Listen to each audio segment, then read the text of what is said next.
Hi, this is Mark. This video is part of a series of 3, and if you have not watched the earlier videos, I urge you to go back and watch those first because I built a foundation which leads up to this video.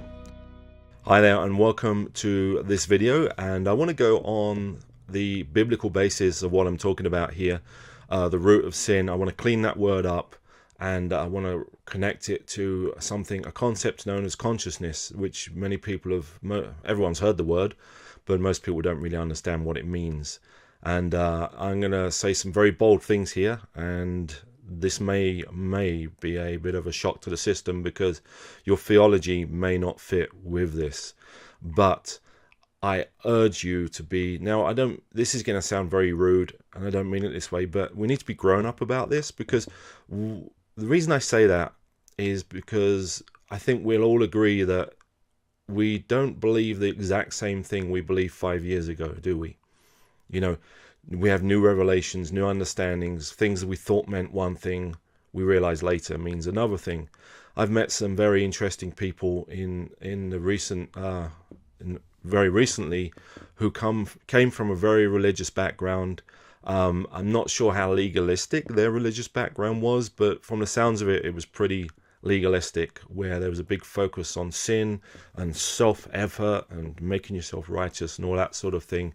And they've come to these realizations that I'm talking about on these videos, totally independent to me. I mean, I'm nobody. In a sense, I'm nobody.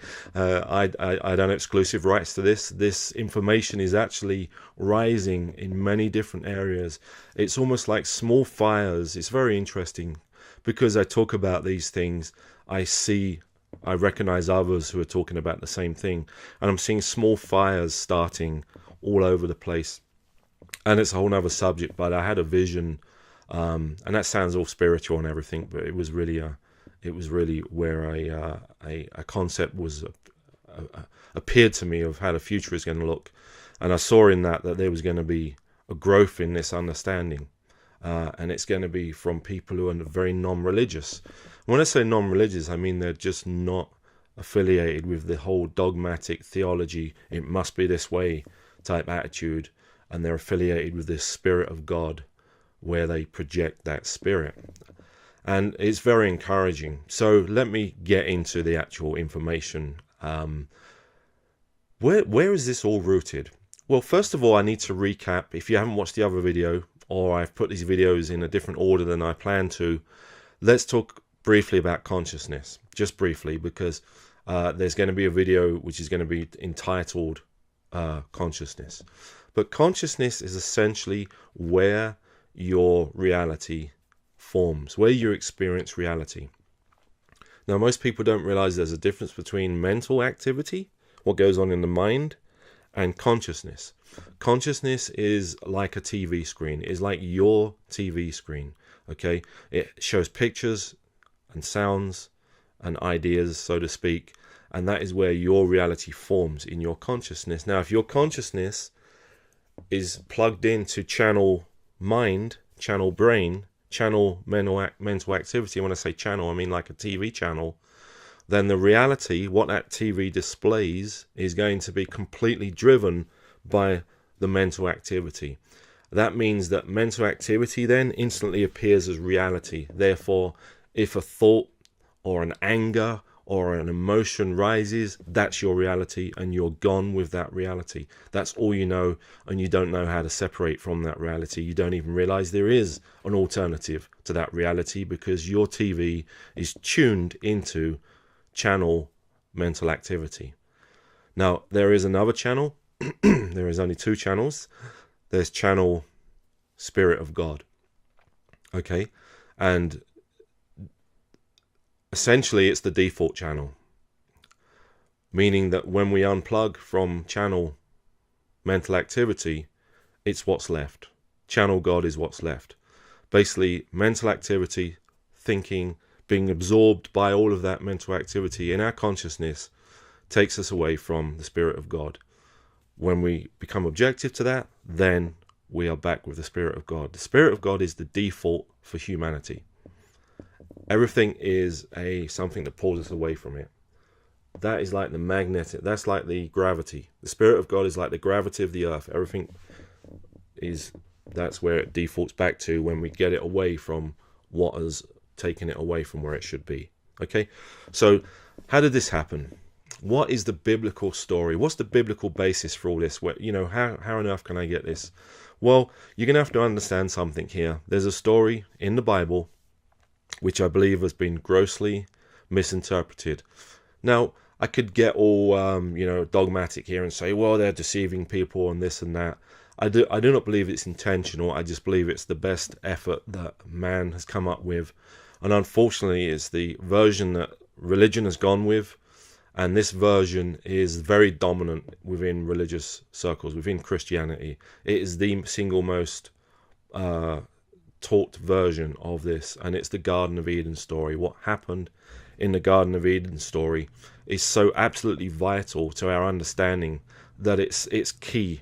In fact, I believe that the misunderstanding of the Garden of Eden story has caused a great deal of pain and hurt within humanity, within the world, and within religion. It is the very thing that is holding back Christians, or people of spirit, people driven by the Spirit of God, okay, to manifesting the kingdom of heaven upon this earth. I believe this misunderstanding is the sole reason, because when you misunderstand the root of the problem, then you will never understand anything else. Because if you misdiagnose, it's just like in medical circles, if you misdiagnose the problem, you can go through many years of treatment and you will never fix the problem.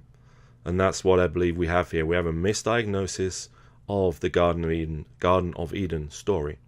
So let me clear that up for you. And if you find this shocking and you think I'm crazy, how can I believe that? I can't go into extreme detail on this video, but I urge you, contact me and I'll go into more detail. And in fact, I may do another video very detailed on this subject at some point. Contact me, and if I've done it, I haven't done it yet, but if I've done it by the time you see this video, I will send that to you. Okay, but I'm going to talk around it, of course. So here's the problem. Here's the everyone knows the typical story. Okay, let's just quickly give you the typical story.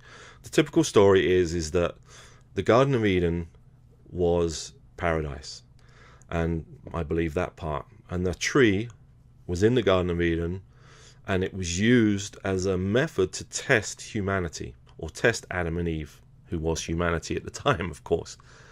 The test was God giving them a commandment not to eat of that tree, and that's all there was to it.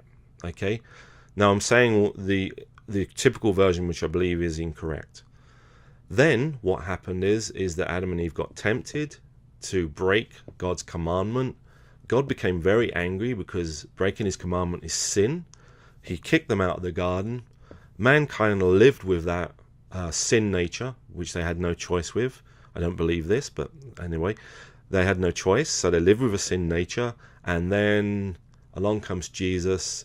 He became the sacrifice. Instead of us, he's substituted us for our punishment, and God punished Jesus instead of us. Therefore,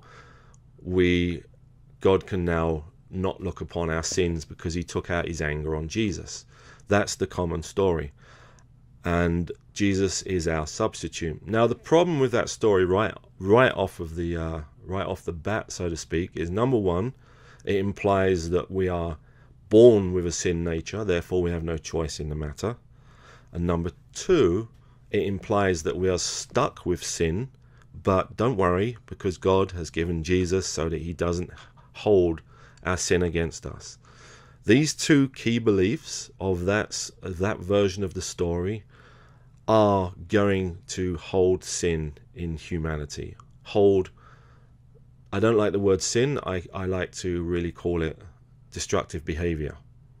Because behavior is a manifestation of something, and when I get to my point in a moment, I'm going to show you that the problem is a manifestation of something. The problem is not that you inherited something, you're stuck with it, and now God has solved the problem because he's now beaten up his son, so to speak, instead of you. Okay?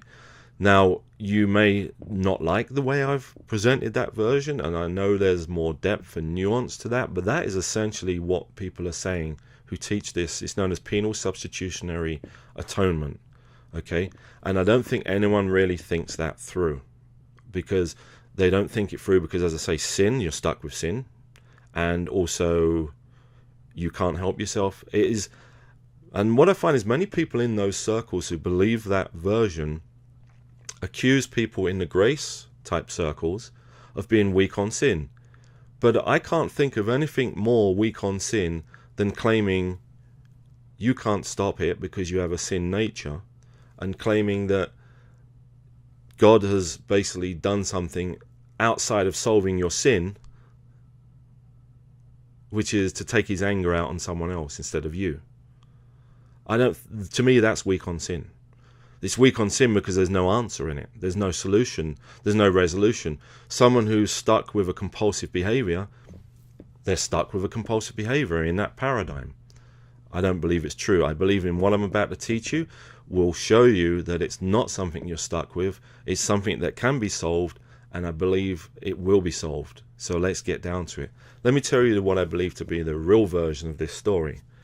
The real version of this story is the Garden of Eden represents a paradise state of mind. The paradise is based on consciousness. Now, this is all about consciousness. I mentioned consciousness earlier.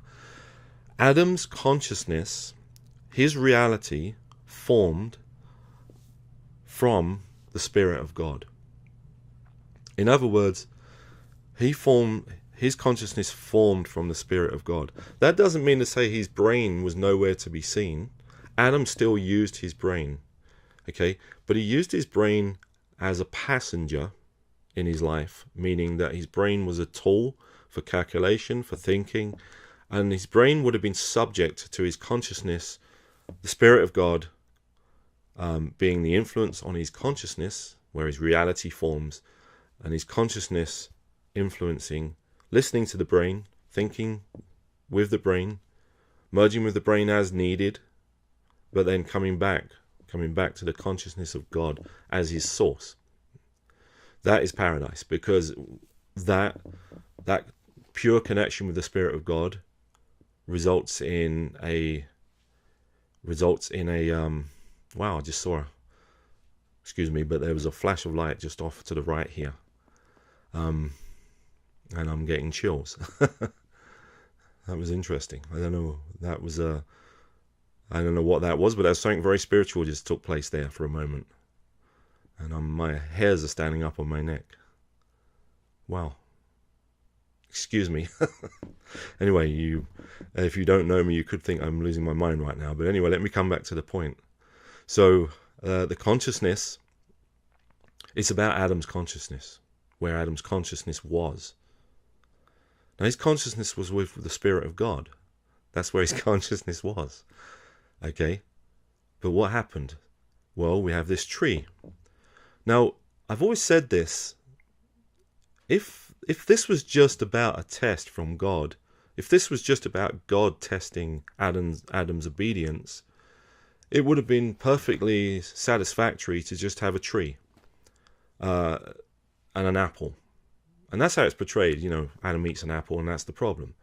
Okay, that's all that would be actually needed, because God actually could use anything. Really, he could say, "This rock, don't touch that rock, or you will disobey my commandment." He could have said, "Don't swim in my pond, don't swim in the pond of God. If you swim in the pond of God, you break my commandment." It could be anything, but it wasn't a tree, just a tree. It had a name. It was the tree of the knowledge of good and evil. Very, very, very key point. The tree of the knowledge of good and evil. Now, what's knowledge of good and evil? That's all knowledge.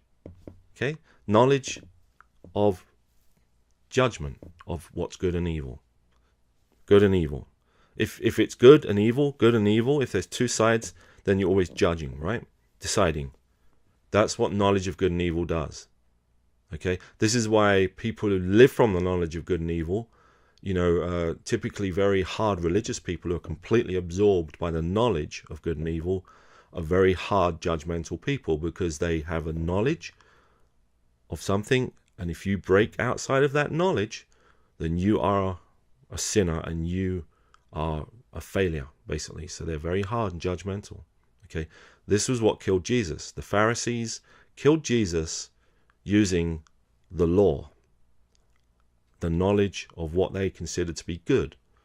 Okay, Jesus blasphemed against the law, and they did not have any spiritual sense to see what was going on, because that's all they had, the knowledge of supposedly good. And they killed the man of the Spirit on that basis. That's what the knowledge of good and evil is.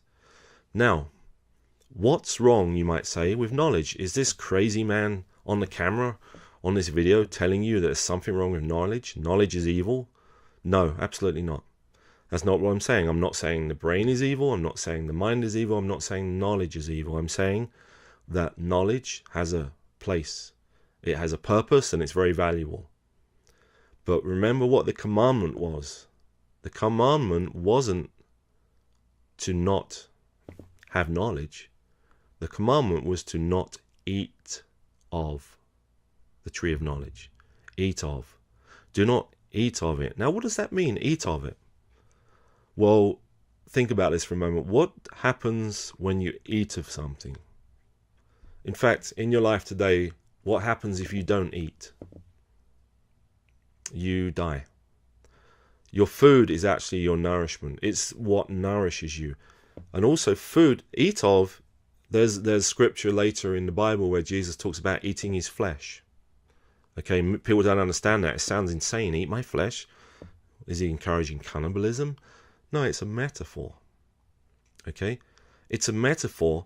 And Jesus, I know that Jesus used that metaphor to eat of him as a counseling, as a direct cancellation of eating of the tree of the knowledge of good and evil. The reason why Jesus talked about eating of him is because he was using the same metaphor that was used by Moses when he wrote that. So anyway, eat of the tree of knowledge of good and evil means that you make knowledge your source and nourishment for your life. So remember, let's go back now. Adam's got a consciousness where his reality forms. And I always show it to the left here because I'm implying that it's separate, but it's not really out here, of course. I'm using a visual metaphor. But anyway, Adam had a consciousness, and his reality, the source of that consciousness, the signal, so to speak, was the Spirit of God. But God said to him, he warned him, do not make knowledge, which forms in here, do not eat of it. Do not make that the source of your consciousness. And that's what Adam did. His consciousness, for some reason, however that happened, started to be controlled from his mind, what was going on in his brain. So therefore, his thought processes, his brain, himself, he became God. He became God to himself. Eating of the tree of knowledge of good and evil is where you make your knowledge your God. And this is where it's very dangerous in religion, because in religion you're encouraged to have the knowledge of God, the knowledge of Jesus. And the problem with that is the idea of Jesus and the idea of God formed in the mind can be lived from. You can eat of the knowledge of God. You can eat of the knowledge of Jesus. There's nothing wrong with the knowledge of God, and there's nothing wrong with the knowledge of Jesus. There's nothing wrong with the Bible when you know and understand that those things, the Bible, the knowledge, is designed to point you away from eating of the knowledge. It's designed to point you to your consciousness to being fed by the Spirit of God. Okay? That's what it's designed for. So knowledge is not evil. We're not Gnostics. I'm not saying the brain's evil. I'm not saying knowledge is evil. We're just not supposed to make knowledge our God. And that's what happened there. Now, when Adam did that, in the story, God came to him and said to him, "Where are you? Where are you?" God could sense that Adam's consciousness was not with God. That's why he said, "Where are you?" And then Adam said, "I saw you coming. I was afraid, so I hid." That is the reason he did that, is because now his consciousness was being formed from his feelings, thoughts, and emotions. And he started to feel things he probably never felt before. And his God was now his thinking. Therefore, he came up with a solution to the problem, which was God coming is causing me fear. Therefore, God is the problem. He's going to do something to me. Therefore, I'm going to have to go and hide from God because, that's his reasoning. So he hid. His mind is in charge. And the mind is never designed to do that. The mind's never been designed to be your God. So, God says to him the most amazing words ever. "Who told you you are naked?" Who told you you are naked? Okay? What if this nakedness is just, irrelevant? If he just suddenly saw he was naked, that's ridiculous. If Adam was naked, are you telling me that he didn't know he was naked? He couldn't look down and see he didn't have clothes on? It's not about clothes. Okay? Adam wasn't blind to himself. It's about this. Just for a moment, imagine that you are standing in the middle of a busy supermarket, a busy superstore, whatever you call it, wherever you live, a big shopping center, and it's Christmas, and it is busy. There's thousands of people walking around. Okay, imagine that. Now imagine you're standing there with no clothes on, naked. How would you feel? Nakedness represents a feeling. That's why it's used. The feeling, you would feel very, very, very self-conscious, very embarrassed. You would have all sorts of very strange feelings. Of course you would. That is why God said to him, "Who told you you are naked?" God was basically saying, "I didn't. This is not me. This is not of me. The way you feel right now is not of me." Okay? But Adam perceived it as being of God, because the presence of God is the very thing that's causing his feeling. So Adam reasoned back in the mind again, and he did something that everyone does. He made an excuse and he blamed. He blamed the woman that God gave him, and he blamed God for giving him the woman. Now that's the point in time which God said, "Okay, you're gone. You have lost complete awareness of me." And that's, the rest of the story I won't go into because I want to stay on this point. So that's what I believe the Garden of Eden story means. The Garden of Eden story is about a loss of... It's about... Not a loss, that's not the right word. It's about how the consciousness of Adam changed its source. Instead of its source being the Spirit of God, its source became mental activity. Now, this is the sin nature that is talked about. It's passed from generation to generation, not by birth, but by the very fact that a child will be raised by somebody who doesn't know any better. When a child is born with a pure, empty consciousness.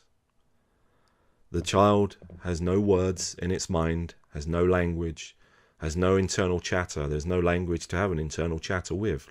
Not like us, we're always got this voice going, which we're thinking about this, what are we going to do tomorrow, what do we do? Oh, that wasn't very nice what that person said to me, so on and so forth. We all recognize the internal chatter. A child doesn't have that. They're born pure.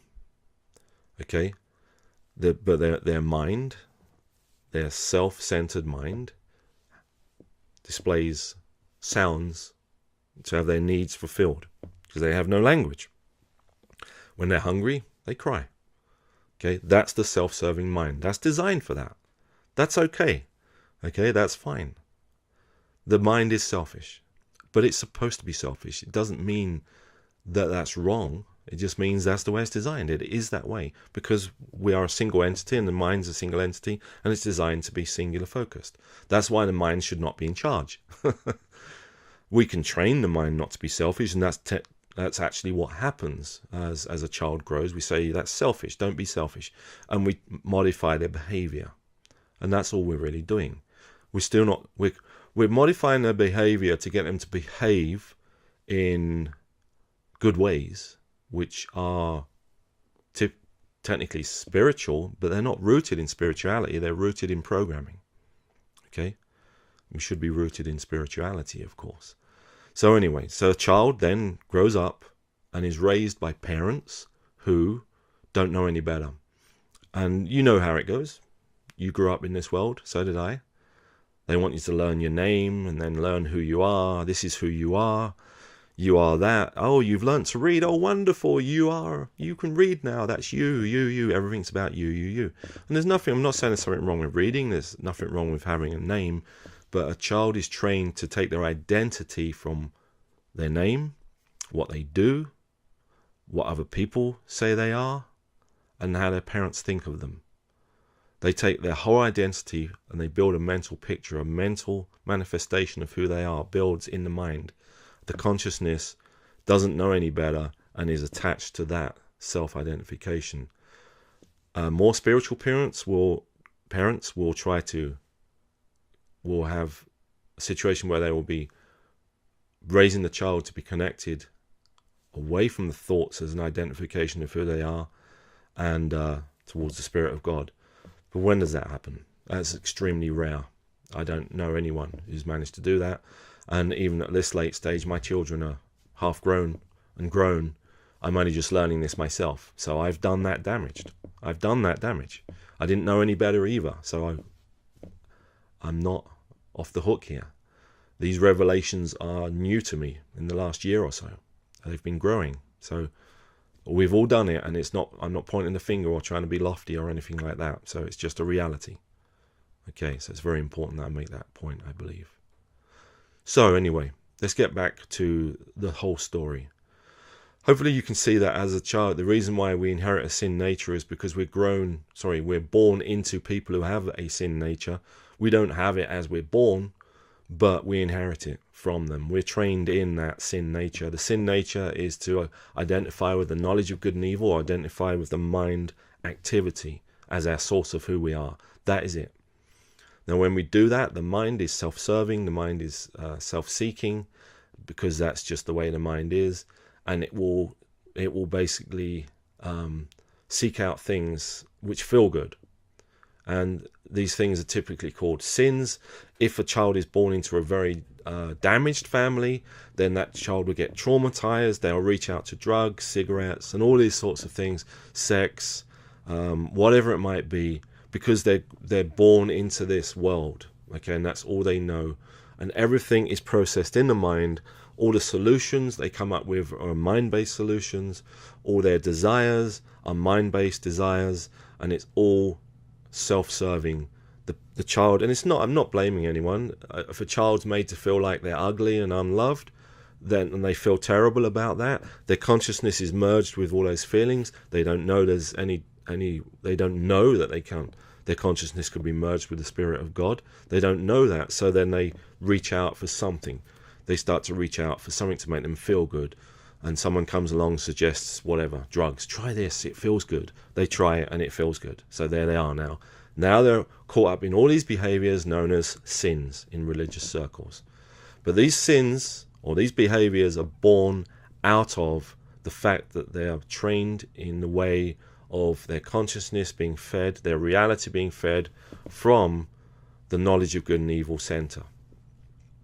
And that's it. So in this paradigm, this changes Jesus' purpose, doesn't it? Because the purpose of Jesus in the other paradigm where God just tested man, just to recap, there's another paradigm. God tested man. Man failed the test. God got angry, kicked man out of the garden. Jesus came to be the sacrifice to satisfy God's anger. I've just changed the paradigm. That is no longer the purpose for Jesus because the paradigm's changed. It never was the purpose for Jesus. That's just the interpretation. The purpose for Jesus in this paradigm is to awaken mankind back to the consciousness of man being outside of the knowledge of good and evil, mind-based source, and back to its default setting of being completely connected to the Spirit of God. Look at Jesus. Everything Jesus did is attributed back to the Father. I can't see. I mean, Jesus did everything and said, I only do what I see the Father do. Don't call me good, only the Father is good. I do this to glorify the Father. Even Jesus being raised on the third day is the action of the Father. Everything Jesus did, his life, death, and resurrection, is designed to make our consciousness awaken to our reconnection with the Father. And what does that mean? It's not a lofty idea. Oh, just let's have the idea of the Father. Isn't the Father wonderful? And we visualize, a grey-haired guy maybe, or we just visualize something about God and we think, oh, that's wonderful. God is wonderful. And we read about God and we think, this is wonderful. God is wonderful. But that's not the intention. That's all nice, and that's a stage one maybe to the journey. But the actual intention of Jesus was to reconnect us back to the Father. Okay, so I want to just go back to, or for the first time, if you are watching this video for the first time, the Corinthians 2:14. Okay, the person without the Spirit does not accept the things that come from the Spirit of God, but considers them foolishness, and cannot understand them because they are discerned only through the Spirit. Now that's actually not a great translation of it, because it says the natural. In other translations it says the natural person, the natural mind, or the natural person cannot understand it. I'm going to switch to translation, just bear with me here. I'm using the online version here. I think that this one,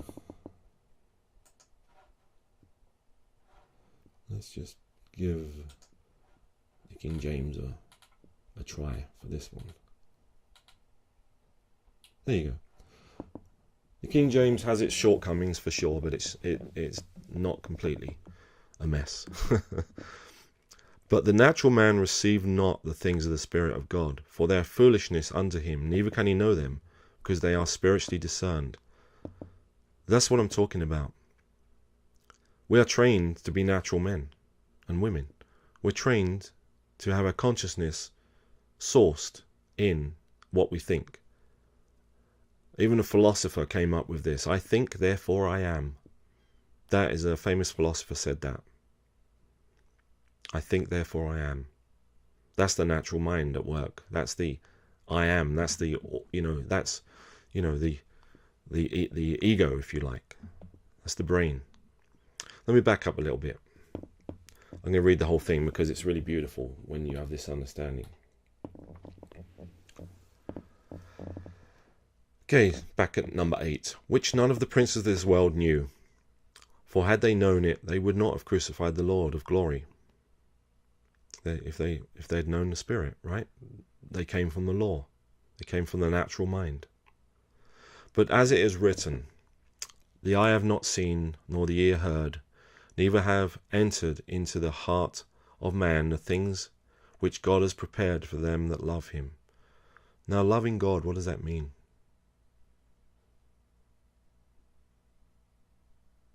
I believe it means to not be separate from God. And when you're lost in your thoughts, you're separate from God. You're not even aware of God in that place. You're off with your own thoughts. Okay? Now, love is, usually described as an emotion. But love is a doing. Emotions are easy. Love is an action. So anyway. But God hath revealed them unto us by his Spirit. For the Spirit searcheth all things, yea, the deep things of God. It's beautiful. Now, in a later video, I'm going to talk about how the Spirit of God prompts you continuously, and the prompting is always making you aware that you're lost in your thoughts. Okay? That's what it means. Okay? The Spirit of God is always prompting us out of our thoughts.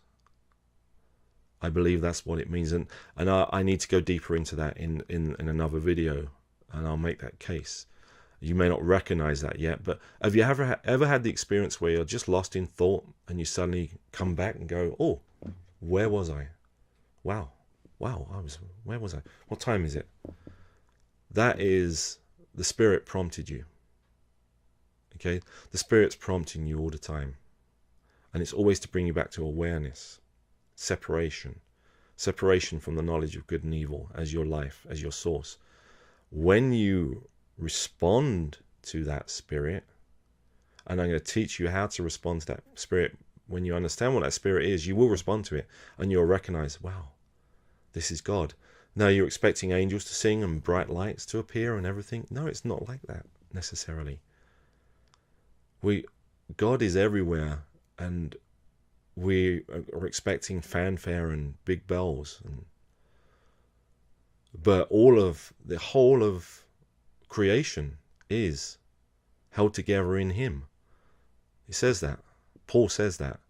All things are held together in him. It's very clear. So that means God's here right now. He's with you right now. The Spirit of God is everywhere.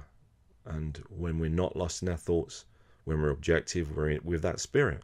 It's that simple. Anyway. For what man knoweth the things... For what man knoweth the things of man, save the spirit of man, which is in him? Even so, the things of God knoweth no man, but the Spirit of God. That is a difficult one, because I believe that's not translated very well. But it's talking about the same thing. I can sense that in my spirit. It's talking about the same thing. Now we have received not the spirit of the world, but the Spirit which is of God, that we might know the things that are freely given to us of God. Isn't that beautiful? Because that is it. God freely has given us the things of God. The Spirit is there, freely giving us the things of God. But the natural mind cannot perceive the things of God, because your consciousness is wrapped up in the natural mind, the knowledge of good and evil, thoughts, worries, worrying, judgment, thinking, worrying about yesterday, thinking about yesterday, feeling angry, judging people based on your knowledge of what you think is right. Okay, all these things is the natural man. Anyway, I'm going to read that again. Now we have received not the spirit of the world, but the Spirit which is of God, that we might know the things that are freely given to us of God. Which things also we speak, not in the words which man's wisdom teaches, but which the Holy Ghost teaches. Isn't that it's beautiful again? Comparing spiritual things with spiritual. In other words, you can only understand spiritual things when you're in a spiritual place. You're in a spiritual place. Your default setting is a spiritual place, which is When you are separate from the thoughts as your source and guiding light, you are naturally with God, with the Spirit. That's how you get with the Spirit. There's no magic here. It just is. It's the default setting for humanity. The default setting when you get out of your thoughts and you sit still. You've heard the scripture, be still and know that I am God. That's what this means. Be still and know that I am God. It's that simple. Okay, I've got to get through this and end this video. It's probably getting too long. I'm going to read 13 and then go right on to 14 again. Which things we also speak, not in the words which man's wisdom teaches, but which the Holy Ghost teaches, comparing spiritual things with spiritual. But the natural man receiveth not the things of the Spirit of God, for they are foolishness unto him, neither can he know them, because they are spiritually discerned. This is what I've said, maybe on this video and others, is that you cannot blame your brain. Your brain is not evil. Your knowledge is not evil. Your thoughts are not evil per se. They cannot. Do you get this clear? It is so important. Your brain, your natural brain cannot discern nor receive the things of the Spirit. That's what it says there. So do you want the thing that cannot even see the Spirit, the thing that cannot even discern the Spirit running your life? You want the thoughts, feelings and emotions of your brain and your body running your life? Is that what you want? When it says that it cannot even discern God, it does not even know God, that's why you feel so empty in sin. That's why it feels so hopeless. This is so sad. This kills people. People take their lives because of this. Because they feel so empty. That's because no one's told them that the source of who they are is not their body, it's not their mind, it's not their thoughts. They didn't know that they could just step back. And I'm going to give you the tools in how to do that. Okay, that's it. That's the end of this video. And it's been a different sort of video. I just really have spoken and with no plans. And I hope it came out good, because I have no idea what I said. I can't remember a word of it. Anyway, that's it. Thanks for listening. And I should say all the standard stuff. Can you please subscribe to my YouTube channel? If this is on YouTube, if I'm on Facebook, please like my Facebook page. I'm trying to keep everything on my page, which is Paradise Amnesia, which is on Facebook, although you could connect to my personal page. But anyway, either way. And also I have a blog, which is paradiseamnesia.com. And I'll put links to these things wherever I can with this video. And I invite you to go to the blog. I'm going to be building more and more videos and articles on there. And I'll help you in any way I can. Reach out to me. Ask questions if you don't understand something. And I'll be there. This is what I want to do. I don't do this full time. I wish I could. It just comes down to I need to be funded, and I need to fund myself, because I have a family. I've got to pay the bills. So I do what I can when I can. But anyway, that's it. Okay, thanks for listening, and I'll see you in the next video. This is Mark signing out, as I say. See ya. We now offer one-on-one online counseling for those who need more personalized help. Please visit paradiseamnesia.com to find out more details. If you'd like to get a copy of my upcoming book, please visit the website and pre-register on the early bird list. When the book's released, we'll send you a discount code and you'll be able to buy the book at a greater discount than the retail price. If you'd like to invite me to speak at your gathering, also please visit paradiseamnesia.com. If you're looking for interesting articles, videos, and other information regarding these subjects, please visit my blog, paradiseamnesia.com. And thanks for listening.